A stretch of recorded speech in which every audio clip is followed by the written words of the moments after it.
पहले हमने जहन्नम के मौजू को बयान किया, उसके बाद हम उन गुनाहों का तज़किरा कर रहे हैं। जो शख्स वो गुनाह करेगा तो वो जहन्नम में जाएगा, उसे दर्दनाक अज़ाब दिया जाएगा। उन्हीं गुनाहों में से एक गुनाह जो हमारे माशरे के अंदर बहुत ज़्यादा आम है कि लोगों से भीख मांगना।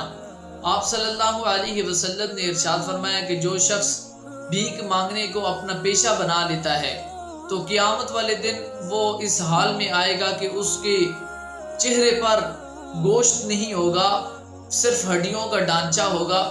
ये सिर्फ निशानी के तौर पर कि ये शख्स था जो लोगों से भीख मांगा करता था दुनिया के अंदर। और एक दूसरी रिवायत में आता है कि नबी करीम सल्लल्लाहु अलैहि वसल्लम ने इरशाद फरमाया, जो लोगों से भीख मांगता है अपने माल को ज्यादा करने के लिए, तो वो अपने लिए आग को जमा कर रहा है। अब उसकी मर्जी है वो अपने लिए आग को ज्यादा जमा करता है या कम करता है, तो इसके लिए इतनी बड़ी वईद है